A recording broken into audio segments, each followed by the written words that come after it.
Well, good evening, everyone. This is the spirit of the community. You know, I've lived in this community probably, well, for as many years old as I am. And I don't know if we ever had one of these before. And I'm very honored to be able to talk here tonight and introduce our main speaker tonight. I'd just like to thank all the service clubs for coming out tonight and taking their time to set up their little booths, and hopefully afterwards you'll go around and visit them all. I have a new job. I'm a county councillor now, and I had the privilege of being at my first convention last fall in Edmonton. And I happened to talk to this young fellow. Didn't even know he was an MLA at the time. His name was Doug Griffiths. And me and my wife visited with him for quite a while, and he said that he goes around the communities and talks about community spirit and real development. And so me and Vicky were going home that night from the convention. We said, you know, we should get this guy and bring him to Bentley. And with the help of lots of help, Pastor Greg has heard him speak before. Anyway, so I asked Doug how he wanted to be introduced tonight, and he said in part of his speech tonight he will be introducing himself. So let's give a big hearty welcome to Doug Griffiths, MLA for Battle River and Wainwright.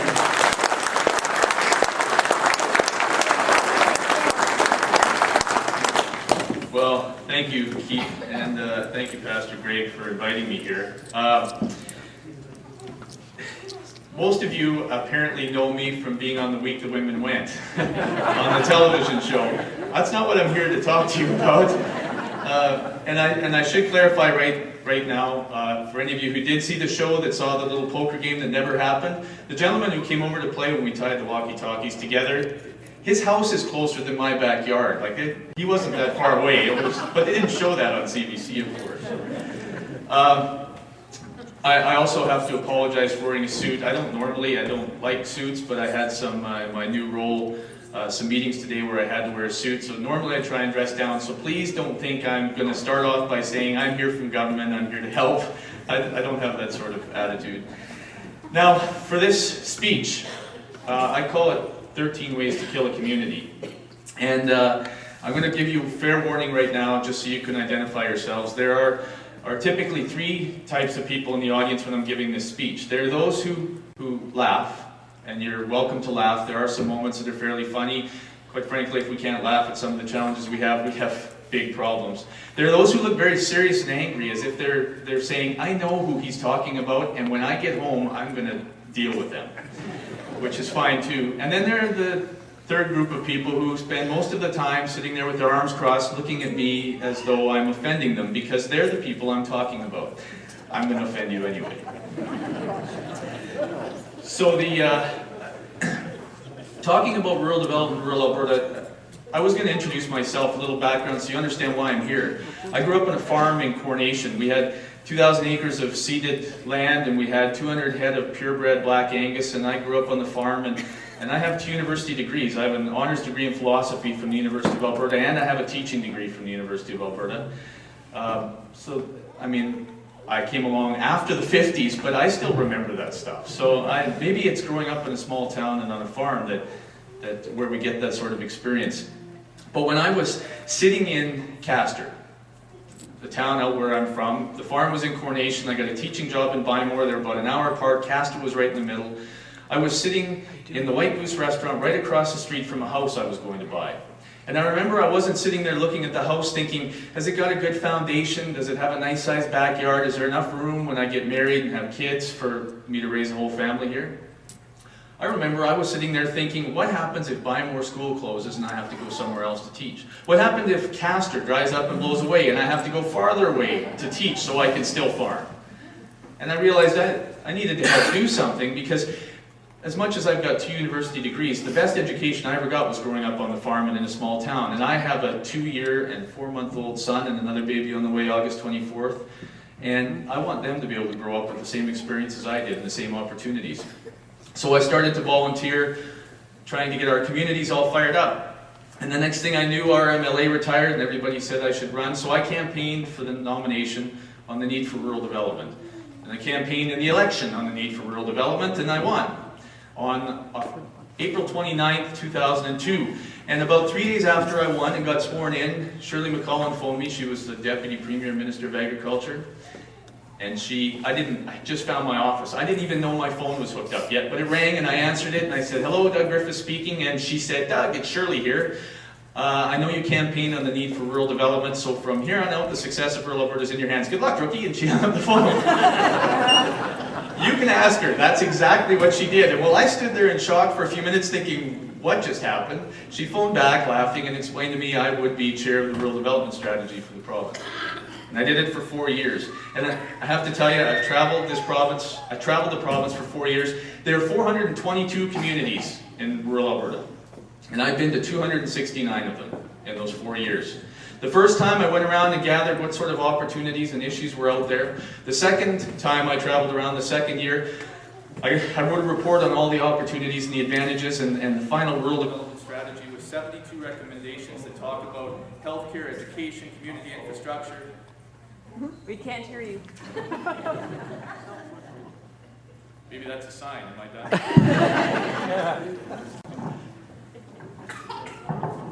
There, how's that? Okay, so the second time I wrote the Rural Development Strategy Report, and 72 recommendations around healthcare, education, community infrastructure, economic development, youth, seniors, aboriginals, immigrants, arts and culture, tourism, the environment, water, and transportation. Covered everything. And I had people walking around with it all crumpled up saying, "This is my new rural Bible. This is fantastic. This is exciting." And I took it to Shirley and I said, this is great. Everybody loves this." And she says, "Yeah, go tour again. Make sure you didn't miss anything." So I did, around the province again. And after 3 years and 3 tours, I thought I'd done fairly well. But I was going to one community. I'm going to refer to this community forever and through this speech as H-Town, okay? Generally, it's a composite of communities, but quite a bit of it comes from my experience with one community in particular.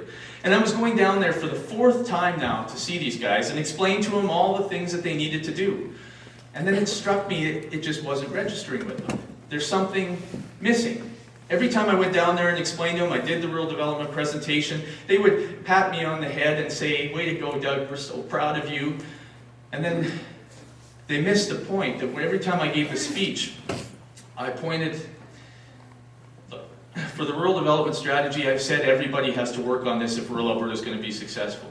The provincial, federal, and municipal governments all have to work together because they build the foundation on which every community is built. But communities can still build without that foundation. That's how every town, including Bentley, started. But I pointed out at every speech, excuse me, that I could come up with some generic plan that any community could absorb. I could even put some money together for it. But as soon as I left, or the money ran out, or a couple of years later down the road when people hadn't read the report in a little while, it would all disappear. You see, I can't solve rural development all by myself. No amount of money or no level of government can come up with a solution that will save Bentley or Castor or Plymore or Denelda or anywhere else. It's up to the community members to decide. I don't know Bentley's competitive strengths or weaknesses or what opportunities it has or what's threatening its existence. You do. And so you have to decide you want to be successful, that you want to grow, that you want to be here for a long time for your children and your grandchildren, not me. And so I was going down to H-Town for the 4th time to deliver this speech, and I realized they just looked at me, patted me on the head, "Great job, we're very proud of you." And then I recalled when I was a teacher. I used to go into high school classes and I would ask the kids, "How are you going to be successful in life?" And they'd come up with a great list of a dozen things that would make them successful. "I'll get a good job because I'll get a good education, and I'll have a nice house, and I'll have nice vehicles, and I'll marry somebody nice."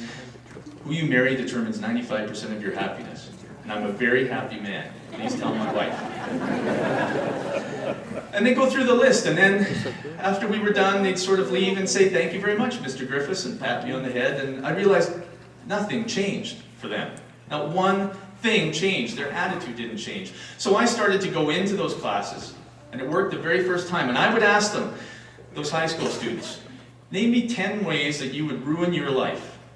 If you were out to destroy your life, how would you do it? And they'd put up their hands and come up with a nice list. You know, I'd become a drug addict. I'd get pregnant or get someone pregnant when I wasn't supposed to. I'd fail out of school so I couldn't get a good job. And then I would ask them, how would you start today, right now, to say, become a drug addict?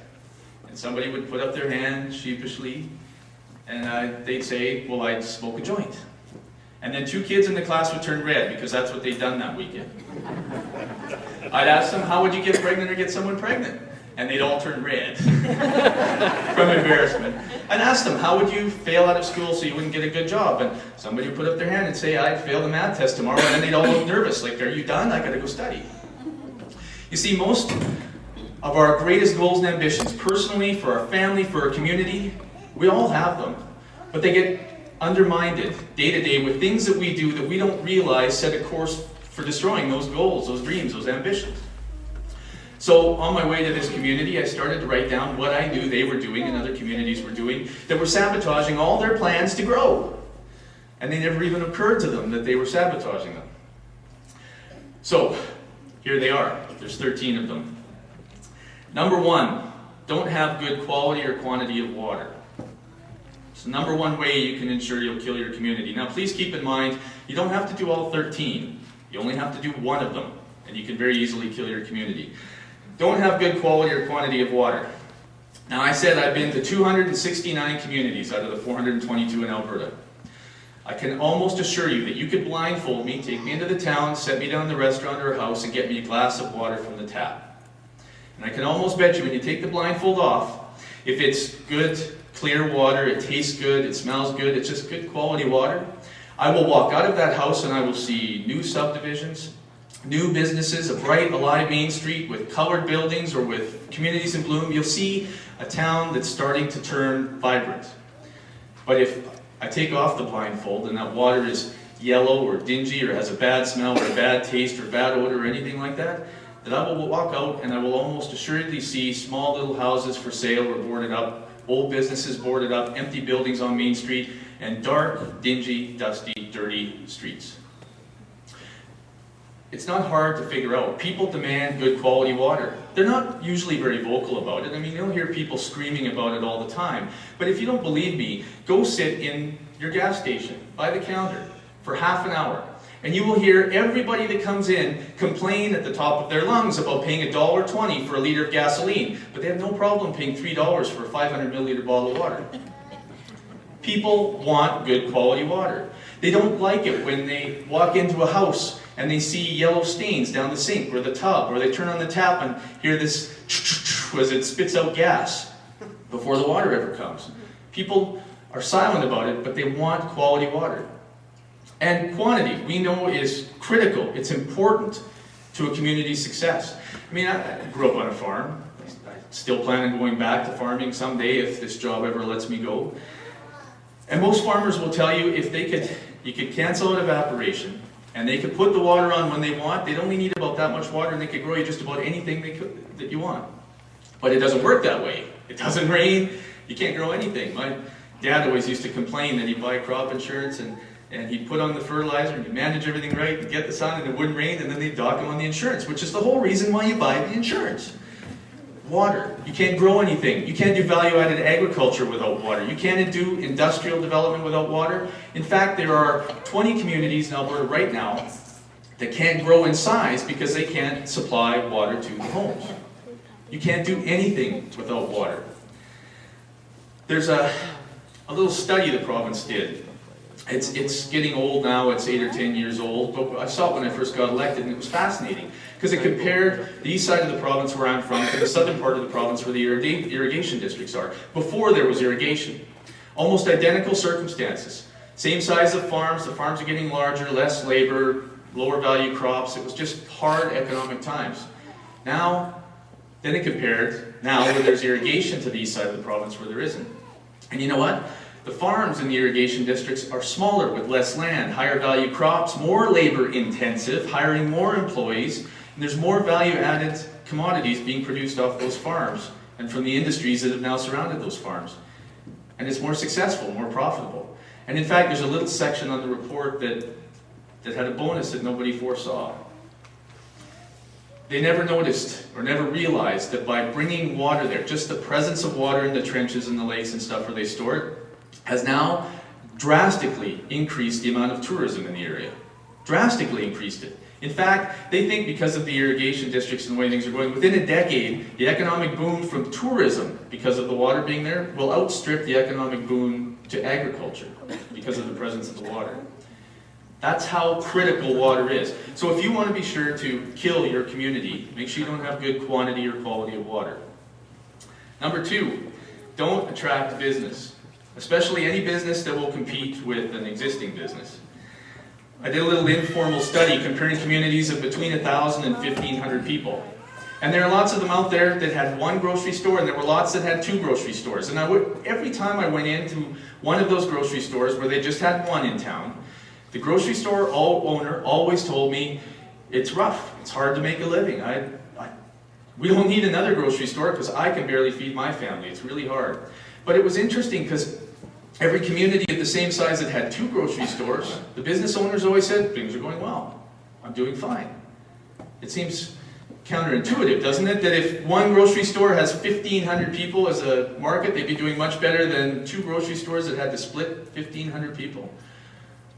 Seems completely counterintuitive. But you know what happens? Every single person likes competition. We do, because it gives us better price, selection, service, and quality. So if you only have one grocery store with no competition, there's a tendency not to get price, selection, service, and quality. And if you don't think you're getting what you want, you'll go somewhere else to get it. So instead of shopping locally at your local grocery store, you'll go out of town and shop somewhere else. When you go out to run for hardware supplies, you run to the city or do something else. But if you've got 2 grocery stores in competition with each other, it improves the price, selection, service, and quality. And you're more likely to shop at home. So really that one grocery store owner with 1,500 people only got about 500. But the 2 grocery stores got to share the 1,500 people equally. And both did better. But you know, I have to tell you a couple of stories. In H-Town, the one that I talked about, it was very interesting because I found out in H-Town, a fast gas had pulled into town and said, you know, we want to build a fast gas here right on the corner, convenience store, the whole 9 yards. We're very excited. How do we get started? They spent over a year trying to get the land permits, the development permits, the building permits, everything, until they finally gave up on the town because they finally got the impression nobody wanted them, and they left.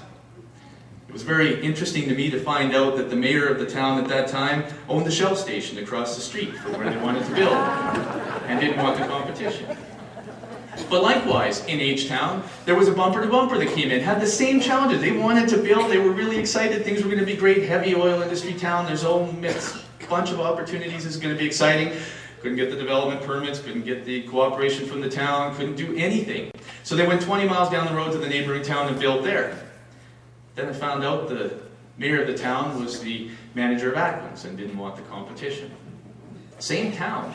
I know I'm calling them all H-Town, but these are in the same town. And a third example from the same town.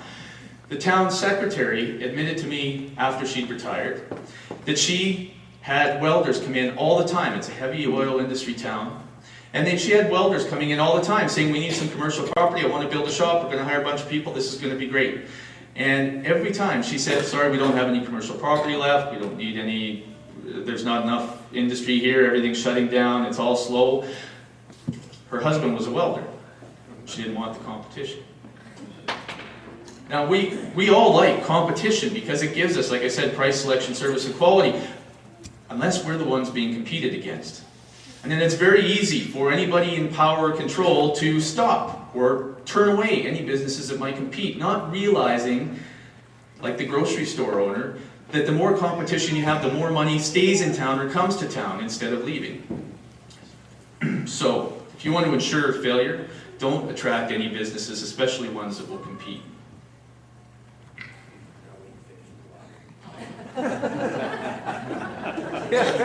It's good. Number 3, and this one's a personal favorite of mine, don't involve youth.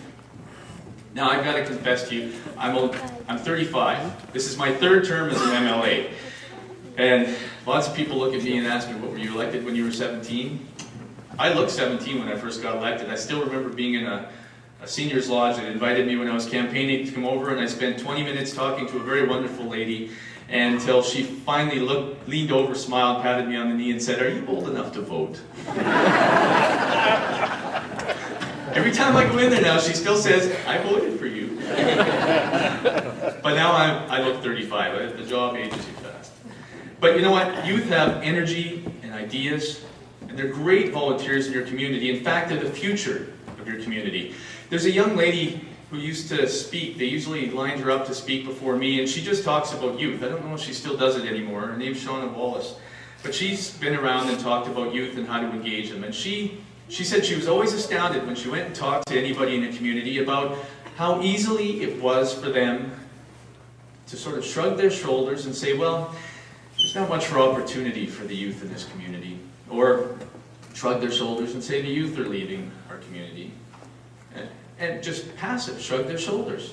She pointed out to all of them, you have to replace the word youth with future, because they are your future, they're the next generation, and then see if you can say the same thing. Can you stand there and say, the future's leaving our community, or there's no opportunities for the future in our community, and still be just as passive? No. Now, if you want to engage youth in your community, you have to ask them 7 times. I'm telling you that right now. Say it's the Elks you're trying to get them involved in. Asking them to come over to a meeting once will not get them over there. You have to ask them 7 times before they believe you really want them over there. You actually have to hound them. Ask them once, ask them again, ask them another time. Then before the meeting, when you're at some breakfast in the community, don't go sit with the same people you always do. Go sit by the youth and say, so are you coming to the meeting? Maybe you want to bring some of your friends. Hey, parents know it works, embarrass them, but hound them 7 times before they will take you seriously. And then after they come to a meeting, follow up and see how they like it. Because otherwise, if you don't ask them 7 times, if you don't hound them about it, they don't take you seriously. They don't believe you really want them to be involved. Now, there are tax experts going around all over the province, talking to farmers about succession planning. I mean, there's 2 reasons for succession planning. One is so that we don't, when we sell the farm to the next generation, our kids, we don't pay half of it to the government. In fact, so we can give as much as we can to the kids. Because the whole point is to succession plan, transfer it to the next generation. You know, I have, in all the communities I've traveled to, seen one town council. One town council out of all of them that is doing succession planning for their town council. That actually has youth that they're trying to get involved, where they come in, they mentor, they do something. I actually have had some town councillors on occasion say to me, they don't know anything, they can wait till they're 40 like I did, and then they can get involved. That's great succession planning, isn't it? But I've actually had some say that to me. And I know most people appreciate the fact that we need succession planning, but 422 communities, 1 doing succession planning for town council. I didn't find any county councils doing it. But it's not just that. It's not just the town and county councils. It's also Main Street businesses. I mean, being in all those communities, I'd take time and I'd walk up and down Main Street just to try and visit and say hi to a few people and check out the community. And I discovered that the average age of business owners in small towns is about the same as the average age of farmers in Alberta. And we're terribly concerned about the average age of farmers right now. We don't seem to have the same concern about the local business owners.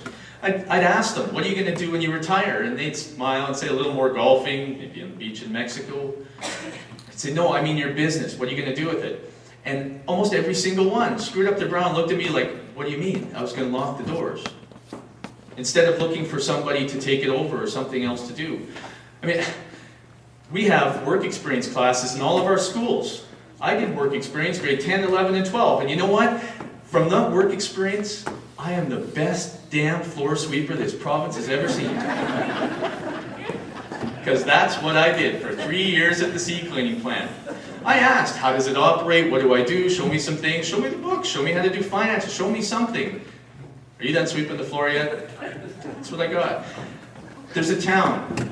I think it is the icon of rural development. It's called Winkler, Manitoba. And every year there, the Chamber of Commerce and the Town Council get together with all the high school students and they interview them. What are you interested in? What do you want to do? Where are you going to go to school? What do you plan on doing with the rest of your life? And they take it upon themselves in Winkler, Manitoba, the Chamber of Commerce and the Town and County Council is to try and match up students with businesses and try and match up students with universities, match up students with jobs, businesses, opportunities, anything like that. If there's 100 students graduating, they decide they want to build or make 100 jobs or 100 business opportunities for those students. They know they won't all stay. And quite frankly, they shouldn't all stay. Little sidebar, people always ask me, how are we going to keep our youth in our small town so that it stays alive? You don't want to. I mean, if nobody leaves your town, then it's very hard to draw on new ideas. You want them to go away. You don't want to keep them there. All you want to do is give them a reason to come home. That's the purpose. So they decide, 100 kids graduating, we create 100 jobs, maybe only 50 stay, maybe 40 stay, but you know what? We've got 40 or 50 or 60 more job and business opportunities for other young people to come from other towns and come to Winkler, Manitoba. And that community, in 15 years, has grown from just over 3,000 to over 10,000. Just from doing that. That's what they credit it to. But if you really want to kill your town, you have to chase the youth away. You have to make them want to leave. Talk about it in the coffee shop. The coffee shop is the most evil place on earth. That's where every negative thing comes alive. And it lives there eternally. Because that's all that I've ever heard come out of the coffee shop is negative, negative, negative. And so you need to sit there and you need to talk about how it's a dead-end town, there's no opportunities, it's bad, you're going to have to leave. The same thing we do with farming. My dad spent the first 21 years of my life telling me how farming was a dead-end street. There was no money, there was no opportunities, we had one good year for every 9 bad years. It would never change, it was always going to be the same thing. And then when I turned 21, he asked me if I wanted to take over the farm. And he had the gall to look surprised when I said no. When he advertised for 21 years, it was a bad idea. We do the same thing in our small town. I've heard the same people at a meeting like this say, how do we keep our youth? I say, don't, just give them a reason to come home. And then I've seen them in the coffee shop before or after, talking about how there's no hope in this town, these kids need to get out, there's no future. If you want to kill your town, keep doing that. Keep talking about how there's no hope, and they'll all leave. And so will the future of your community, and it'll die. Number 4, don't assess your community needs. Now, every community lacks something. It might be daycare services, a hardware store, community spirit, it might have traffic issues, they all lack something. But every single one of the 422 communities in Alberta also has some competitive advantage. Some good thing that makes people want to live there, otherwise nobody would live there. So when you do a needs assessment, you'll discover what your weaknesses are, and you'll discover what your strengths are. Then you can take your strengths and advertise them. Say, we're the town that's famous and great for our daycare, or for our quality of education, or for our healthcare, or for our community spirit, or for our downtown shops. Or you'll know what to advertise because you'll know what your strengths are. You'll also know what your weaknesses are and what you need to fix. And if you want to fix your weaknesses, when you do the assessment, I'm going to give you a tip on how to start. Okay? When you do your assessment of your weaknesses, pick the smallest, easiest weakness to fix. And have a group of 7 to 12 people, the people of influence, not the people of power. I'm sorry for any elected officials out there, it applies to me too, but just because someone has a position of power does not mean they have a position of influence that can help you get something done. Find the 7 people of influence in your community and get together and fix that little thing. Maybe it'll take 20 minutes, maybe it'll take an hour, maybe it'll take a day, maybe it's just painting the playground equipment, I don't know. One little thing. And as soon as you're done, you know what you'll find? Those 7 people will have a newfound energy. Hey, we fixed something, what are we going to do next? And then they pick a little bit of a bigger project. And then they pick a little bit of a bigger project, and a little bit of a bigger project. And then the next thing you know, a few more people have joined, and then the bigger projects and more people. Pretty soon they're saying, let's repave Main Street. Everybody get a bucket. Because they feel like they can accomplish anything. And they can accomplish anything. And pretty soon the entire community is there helping. Because, quite frankly, as much as we don't like to admit it, everybody loves a bandwagon. Every new idea that comes along, half the people say, no, it can't be done. The other half of the people aren't listening, and a couple people start. And before you know it, once they get close to done, everybody's turned around and said, that's going to be a success, and I want to be a part of it. And they get on side. They don't start off that way. So find the people of influence, Start with a small project and keep building, and it'll change. But you know what?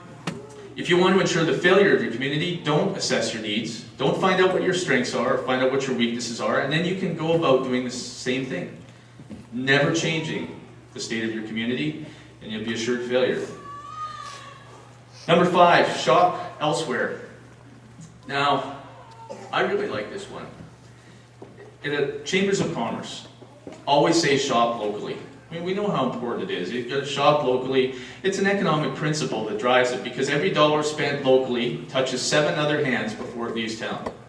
That's very important. I mean, that's like having $7. So if you spend it locally, 7 other people also spend it locally. It keeps your economy going. But if you spend it out of town, it's gone forever. But very rarely do we ever hear communities, chambers of commerce, talk to the businesses themselves about making people want to shop locally, which is also very important. So principle number 1, shop locally. I told you, $1 touches 7 other hands. But even though people know that, they seem to not want to accept that. They seem to not want to support local businesses. In fact, if you're going to start a local business in your hometown, local town, and this applies the longer you've lived in the town, the more likely it's true. If you've only lived there for a year, it might not apply to you. You'll probably be fairly successful. But if you've been there your entire life, these are the 3 steps that will happen to you when you open a business in a small town. Number 1, you open the business. Proud and honored, and everything's exciting. And then everybody sits around in the coffee shop and talks about what a stupid idea that was. You're going to go broke, you're never going to make it, no one's going to buy your product. Why would you ever want to do something like that? You're throwing away your money. Step number 2, you're still around after a little while. You might even be fairly profitable. And then everyone sits around the coffee shop and talks about how they're not going to go shop in your store. Did you see the ring he bought his wife? Did you see the new house they built? Did you see the new car he's driving? How about that motorhome? I'm not going in there to make him rich or her rich. And they won't shop in there. They'll go 20 miles down the road to the neighboring town and make someone else they don't know rich, but they're not going to let the guy they know down the street be rich. And then the business finally goes broke, or it moves to somewhere where it's more appreciated. And then I get phone calls and asked, Doug, what are we going to do to keep businesses in these small towns? When those people who were phoning me are the ones that chased it out in the first place. That's jealousy. And jealousy, as much as anybody says any other trade is bad, from my experience, jealousy is what is going to kill rural Alberta and small towns. Because people don't seem to understand that the more money your neighbor makes, whether he's a farmer or a business person or the guy that lives in the house next to you, the more money they make, the more money they spend in town, which gives you the opportunity to make some of that money, which means you get to spend more money, and everybody's successful. But we almost have this idea, this notion in our head, we get jealous and we don't want them to be successful. But if they go broke, then the neighbor goes broke, then the next neighbor goes broke, and you eventually go broke, because not one of us is an island unto ourselves. There is no single solitary person that I know of anyway that walked out of a ditch or out of the forest, never having met another soul, and suddenly has $1 million. Our success is dependent on everybody else's success around us. But so often we let jealousy consume us, and we don't want our neighbors to be successful, which means we don't want our town to be successful. It is the most evil trait, and it's what's going to kill rural Alberta and small towns. But anyway, the second failure, business owners, chambers of commerce, not encouraging businesses to give people a reason to shop locally. I mean, have you ever walked into a local business and had the feeling like price and service were dependent on the owner's mood? You know, where you walk in and you see the owner there on the phone and they give you a look when you walk in the front door like, you were the last person I wanted to see today. Or you're not sure if you're getting the price because the guy seems or the girl seems really grumpy, like you're completely inconveniencing them by coming into their store. Well, pretty soon you don't go into that store. You go somewhere else. And so as much as Chambers of Commerce preach that you need to shop locally, they need to talk to each other and preach to their own businesses that we need price, selection, service, and quality, and we need to value the customers in the community like they're customers, not like they're your neighbor that you golf with and he beat me in golf yesterday, so I'm going to let him stand at the counter for 20 minutes. That's not what makes rural Alberta successful. So if you want to ensure you kill your community, shop elsewhere. And give people a reason to shop elsewhere. Number 6, don't paint. Now, I know this one sounds really superficial. I mean, it also includes sweeping and dusting and planting trees and just general beautification. And I know it's akin to judging a book by its cover, right? It's superficial, but quite frankly, a community's appearance is the most telling sign of its faith in itself, whether or not it's confident and believes in itself.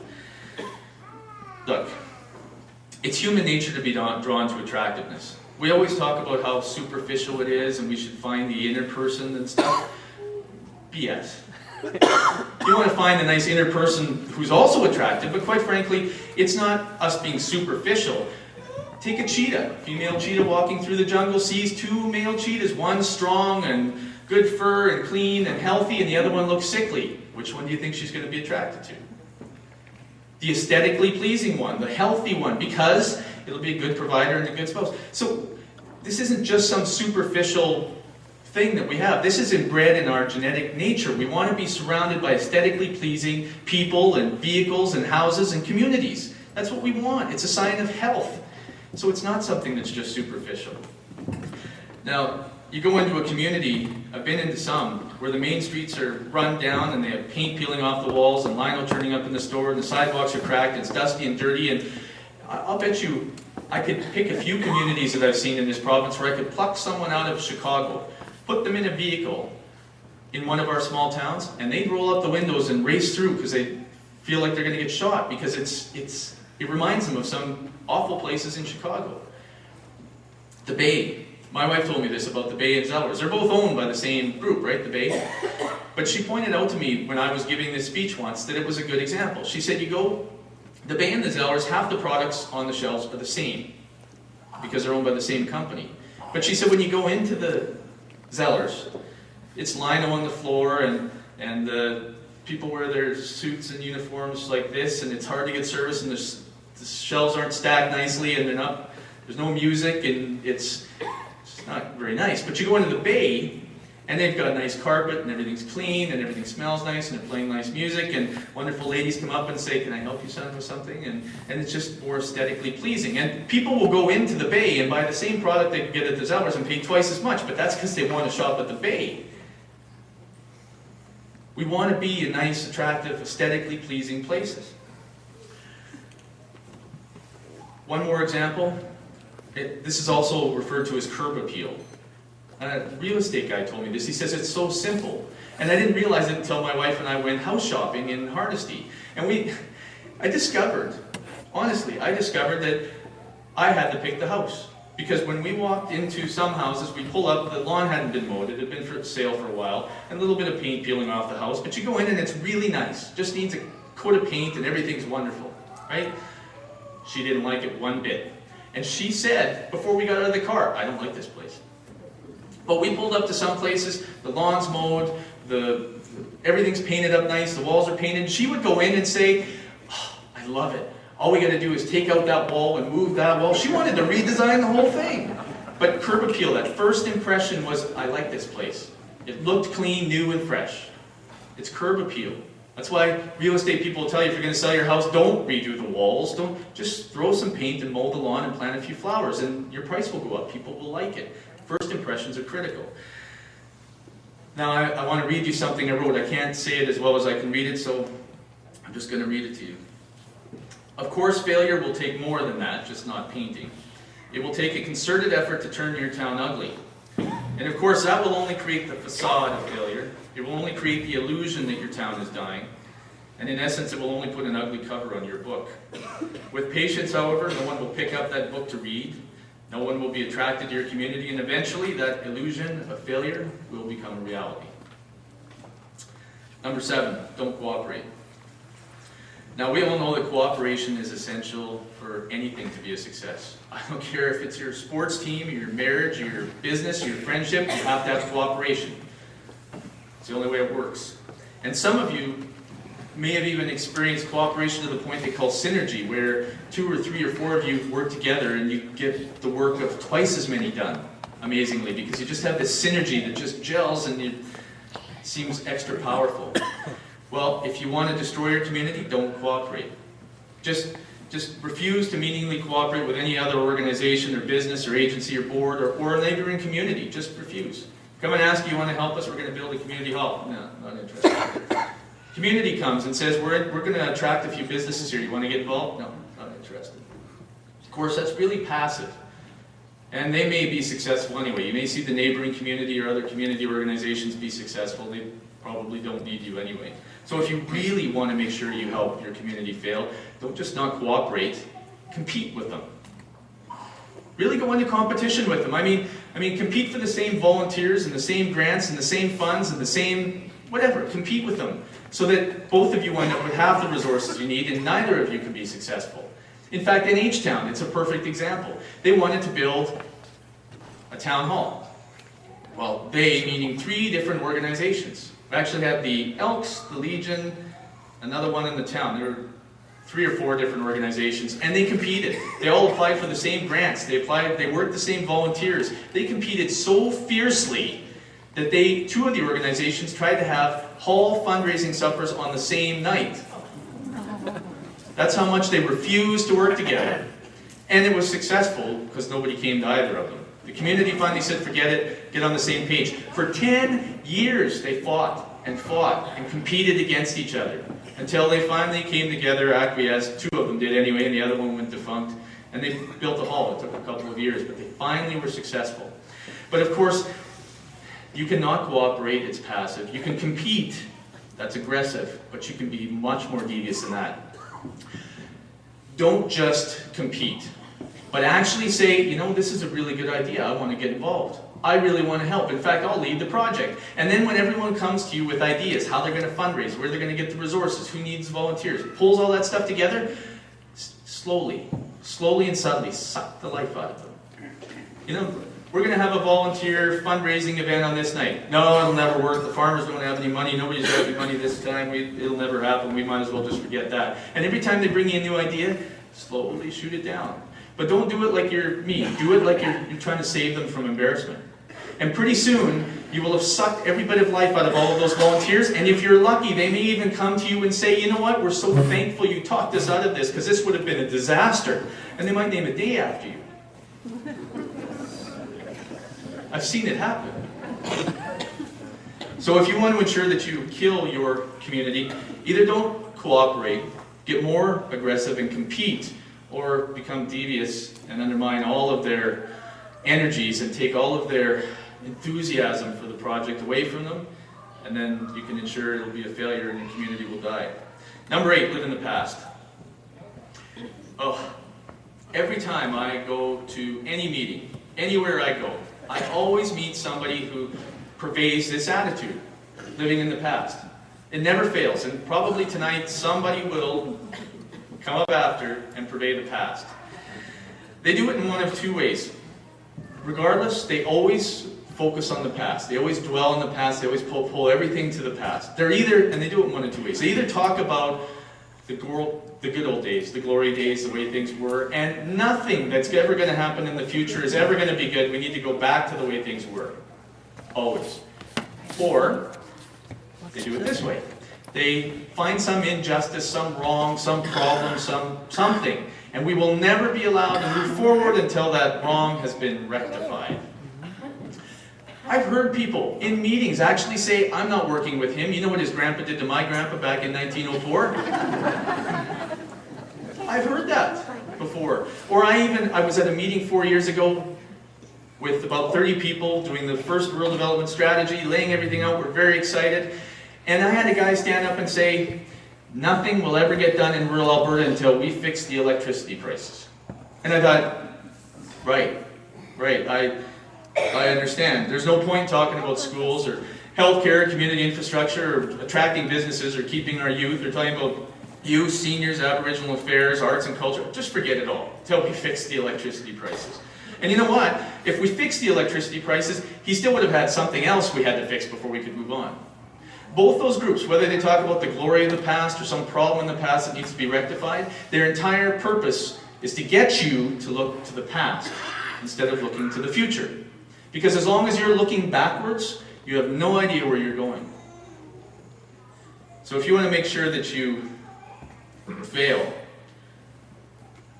look to the past. And I always find this one very frustrating because, quite frankly, It's the future of rural Alberta that's at stake, not its past. But if that's to kill your town, look to the past. Number 9, ignore your seniors. Now, I know seniors are often viewed as this kind, easygoing, cordial group that just likes to play shuffleboard and crib, but that's not the case. Seniors, I talked about youth that have energy and what was the other one? Enthusiasm and ideas, and I had seniors have time and money. Believe it or not, they do. Now, they don't have to get up and go to 1 job or 2 jobs and put the kids through school and make lunches and do all those things that so many of us are doing right now. Seniors have time. And quite frankly, most of our seniors help build our communities. They're not looking to just disappear and fade away. They want to be needed and wanted, like we all do, and they want to still be part of the community. But often they're like youth. You have to ask them 7 times before they believe you actually want them to be involved. So what? You have to ask them 7 times. And they would love to help. They work their entire lives to build their communities for their kids and their grandkids and their great-grandkids, and they would love to still feel needed and part of one of the community. Some of the most successful communities I've seen have this incredible seniors volunteer base because they've integrated them so well. Seniors also have money. Now that doesn't mean you get them to invest in every harebrained scheme or fundraiser you have in your community. That's not what I'm talking about. I'm just saying they're a unique group of people with unique needs, and despite what the Sun Seniors United Now or organization says, not every senior in this province is living on a fixed income. Many are, but not all of them. I mean, quite frankly, if every senior was poor, just barely getting by, then Florida and Phoenix, Arizona, and even Camrose would not be the places that they are. I mean, somewhere there are seniors spending money. And because they're a unique group with unique needs, they want those needs fulfilled.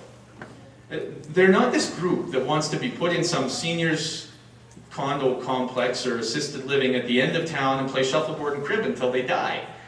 They're not about to die. They're about to live. They don't have to go to work. They don't have to look after kids. They get to play with the grandkids when they want, and then they get to give them back to their parents. They get to do whatever they want. They're about to live. And so they want certain services. And some communities have actually attracted the seniors because they've offered golfing, or they've offered laundry services, or they built seniors appropriate housing, not just assisted living, but just condos. Because so many seniors in rural Alberta right now are living in 2-story houses and they don't like the stairs and it's too big and they just want something smaller in one level. But they're actually offering things to the seniors so that they stay here instead of having to go to Phoenix and Florida and Camrose, so that they can stay in their community.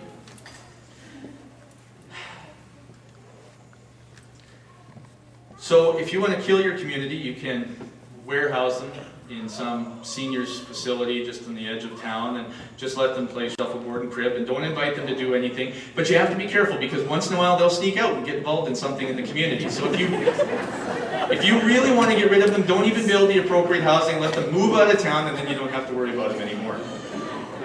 Number 10, nothing new. Now this also means be short-sighted, or confining your thoughts to local issues and ideas. I went to Mexico.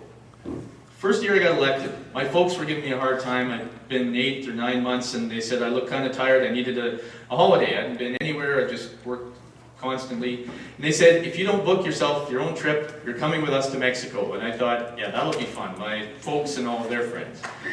But I failed to book my own trip, so I suddenly get this bill in the mail. They weren't paying for it. Suddenly got this bill in the mail with the tickets, and so I went down with them to Mexico. And I was kind of surprised, because they had it was one of my dad's good friends. He was with us, and it was strange, because we were in Mexico, but he didn't want Mexican food, he didn't like the sun, he didn't like the water, he didn't like the beach. He didn't like anything about it, and I couldn't figure out why he'd been there. And my dad finally said, son, it takes him some time to adjust, because he has never been out of sight of the water tower. And I could actually picture him driving and then looking at, oh, lost the water tower, and turn around and back. And I was thinking about that. You know, he's got no other experiences, nothing outside of that water tower. I mean, that was his world, and so it was so strange to him. Well, this is the same thing. Don't think beyond the water tower, your own town. Keep doing the same thing you've done over and over every time. Actually, that's what the way Einstein defines insanity, doing the same thing over and over and expecting different results every time. But keep your community short-sighted, and whenever someone comes up with an idea, say, hey, we've never done that before. And then start talking about old ideas you tried that didn't work before the first time. You know, the world right now is global. There's high-speed internet, there's all sorts of stuff. And I know it's one of my new mandates from the Premier is to help solve the first mile, last mile situation, to bring high-speed internet to every home in Alberta. And I think I've got a solution, but I can't tell you about that yet. But I have till Christmas to solve it. So, but the world's becoming more global. And you can find examples, I've found examples all over the world of what communities have done to grow and be prosperous. Doing something different than what your community's done for the last 80 years does not mean you can't steal ideas from somewhere else. In fact, I have a friend, when we were in our second year university, he quit university, went off, asked me if I wanted to join him in a business venture, and I thought, no, I gotta go to school. Well, he's worth millions now, and I'm not. And you know what he does? It's so incredibly simple. When he quit university, he actually went down on spring break somewhere through the United States, and he saw this pub or something that everybody went to.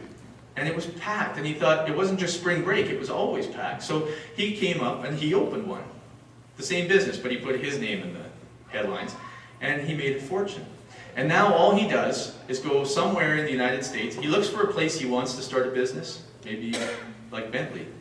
And he goes to a similar community of a similar size with a similar economic base, all the similar things, and wanders around to 4 or 5 different communities that meet that criteria all over North America. And he finds one place that has one business that is booming. And then he takes that business, that idea, and he brings it back to the other communities and puts it in there. If it booms in that one, when you've got the same economic base, the same drivers in your economy, the same type of population, the same community, if it works there, why wouldn't it work here? And every single time it's worked, he now has 5 businesses and drives a Jaguar. And I'm not. But you know what, my point is, he didn't have to go invent something. He just took what other people already found worked and reinvented it in a community, and you can do the same. But if you want to kill your community, then fit Einstein's definition of insanity and don't do anything that takes you outside of the sight or ideas of the water tower. Keep your mind local. Keep trying the same thing over and over. And it will die. You will die doing the same thing you've always done. Number 11, ignore immigrants and newcomers. Now, I've talked about youth with energy and ideas, seniors with time and money, and immigrants. They're a very interesting group. And this includes outsiders too. They don't even have to just be from another country. They could just be from another community within Alberta or Canada. Immigrants are an interesting group. They bring unique skills and strengths. They come from places that usually have spurred them on to some sort of entrepreneurial spirit. There's a book called The Millionaire Mind. Has anybody here ever read it? It's quite old now, 6 or 7 years old. No? If you ever get a chance, read it. I don't even know if they print it anymore, but it was really interesting because it's called The Millionaire Mind. What goes on in millionaires' minds? What do they think that's different from what we're thinking that makes them millionaires? Well, I don't know, maybe some of you are millionaires in here, but it's about what makes them think differently than us. And you know, there was a little section in there on first-generation immigrants to North America. You know, half of all new millionaires in North America are first-generation immigrants that came over here with nothing. Seems strange, doesn't it? I mean, we've got fairly reasonable tuition. We only pay 20-25% of the cost of tuition. We should be able to get excellent university degrees. There's all sorts of loan programs out there. We all have access to just about everything we want. I mean, in this nation of Canada and Alberta, I mean, this is the land of opportunity. We have opportunity for whatever we can imagine. You imagine a first-generation immigrant coming over here with $200 in their pocket, hardly able to speak English, and somehow half of all the new millionaires in North America are them and not us. You want to know why? It's because they came from where they really have nothing. They came from places where they couldn't dream of the opportunities that we have here. And so they're willing to take what little bit they have, work hard, sacrifice to get more, and more often than not, they take a chance and it's successful. And they keep building on that. We and I'm sorry, no I'm not sorry if I offend anybody here, are spoiled rotten. We sit here and often complain about when's the government going to fix this, or when's the government going to fix that, or when's my mayor going to fix this, or when's the county council going to fix that, or we find everybody else to blame, and we sit here, the land of opportunity. Canada, which has almost half of the fresh water in the entire world. Canadians and Americans together make up 350 million people out of the 6 billion people in the world. And we consume 40% of all the goods in the world. We have everything we could possibly want, and yet we don't take advantage of it. So when those immigrants and outsiders come, they don't know what happened. They don't know what your grandpa did to the other guy's grandpa back in 1903, and they don't care. They don't know what you've tried before. They picked a community they like, they love, they appreciate, and they want to see it grow and build. They want to build some place for their children, because wherever they came from was god-awful compared to what we have here, and they love it. But if you want to kill your community, don't let them get involved in community and service organizations. Don't make them feel welcome. Sit around the coffee shop and talk about the strange ideas that they have that are way out to lunch. Chase them away, and you'll be sure that they'll leave, and you can kill your community. Number 12, take no risks. You know what? I'm just going to read you this line. This is the only way I can sum it up.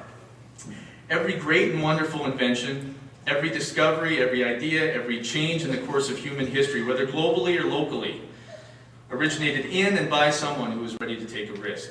If no one took a risk, no one took a chance when they could fail or be ridiculed, then nothing would ever change. It would be status quo to the end of time. Dreamers and believers, visionaries and revolutionaries are the ones who change the world in which we live.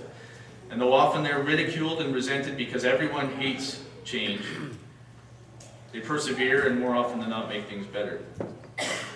Or as my grandpa said once to me, son, I don't know why he always called me son, but he said, son, we can either embrace change or have change thrust upon us, but either way things are going to change. But that's what taking risks is doing something very different that you've never done before. It doesn't mean you have to spend all the money, it doesn't mean you have to do something huge, it just means doing something different. Number 13, don't take responsibility. I had a phone call from a constituent that sometimes still upsets me a little bit to this day. He hollered at me on the phone, never even said hi, just screamed at me on the phone, used language I've never heard, and I grew up on a farm. But what I found interesting was that every problem he discussed was my fault. Every single one. He talked about low commodity prices, the border being closed, no rain, lack of processing, lack of volunteers for community fundraising, lack of new businesses in town, lack of truck drivers, lack of, well, everything. And it was all my fault. And he just hung up in the end. And I found it very interesting that in that phrase, when he was talking about it, he talked about how there was lack of jobs for his son, and he couldn't make enough money on the farm to keep his son going, and there were no other jobs. But then he talked about how there were no truck drivers to haul his cattle. See, creative, innovative people take a problem and they find a solution, but negative thinking people who won't take responsibility and blame everybody else don't. They see an opportunity as a challenge that can't be overcome, instead of a challenge as an opportunity for success. So positive thinking people see problems as opportunities.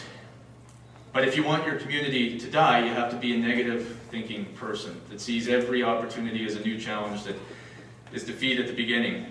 And you have to make sure you blame someone else for whatever's going on. I don't care. You can blame Stephen Harper, you can blame Ed Stelmach, you can blame your MLA, and I'm going to tell. Ty's going to say, what was this? You're telling everyone to blame me for stuff? You can see him on Monday morning. But blame the ball hockey team, the coach, the preacher, the pastor, the kids down the street. I don't care who you blame, but you have got to find someone else to blame, because as soon as you blame someone else and it's their responsibility, you are free and clear. You no longer have any control. There's nothing you can do about it. Because the second you think you might have a little bit of responsibility, you'll fix it. So if you want to kill your community, find someone else to blame. Don't take any responsibility. Now I have two others that have been added to the 13 ways very quickly. And there are many more. I'm sure each of you can think of more. The 14th one was to hire an economic development officer and then abandon them. I've heard so many county councilors, I've said, so were you guys working on attracting businesses and firing up your community and stuff? We've hired an economic development officer, it's all under control. And then I go talk to the economic development officer and they say, well, they won't even meet with me. Like, I'm supposed to have Walmart in my back pocket and just slap it down and everything will be fine. So if you want to kill your community, just hire an economic development officer and leave them. It's all good. Number 15, assume you're ahead and stop moving. Wayne Gretzky said after they won their first Stanley Cup, the Oilers did, they asked him, so, I mean, you guys are by far and away the best team, you're headed in #1 in the league, and you're going to go into the playoffs, it's going to be easy, right? And Wayne Gretzky said, you know, it's hard to get on top, it's even harder to stay on top. Because you can often take for granted and think you're doing just fine, stop moving your legs, and the other team scores, and suddenly you're behind. So if you want to fail, assume you're ahead, everything's just fine, and stop moving. Now, I just want to leave you with a couple of quotes. Some people always tell me that this is impossible. It's rural development strategy. We got the $100 million fund for communities. I wrote that report that some people refer to as their Bible. But from day one till yesterday, I heard people say rural development, impossible. It's never going to happen. Well, you know what? Those who say it cannot be done should not interrupt those who are doing it. Rural development is going to be done. Trust me, I'm not a big fan of being an MLA. This is not my favorite job. I really want to go back to teaching and riding my horse, and I want to be able to raise my kids on the farm, or at least make them do significant chores like I had to do. Builds character. I didn't know that at the time, but I see that now. But this will be a success, and it will be done. And if I have to go to all the rest of the 422 communities again, or twice, I will go around and help everybody understand that the success of this is not up to me, it's not up to Ed Stelmach, it's not up to anybody but you. And you, and you, and you. And if every single one of you believes that this is possible, then this is going to be easy. Well, it might not be easy, but it's going to be a lot of fun. So remember that. Whenever, and you will, have somebody say it can't be done, those who say it cannot be done should not interrupt those who are doing it. This is going to be a success, because the alternative is unacceptable.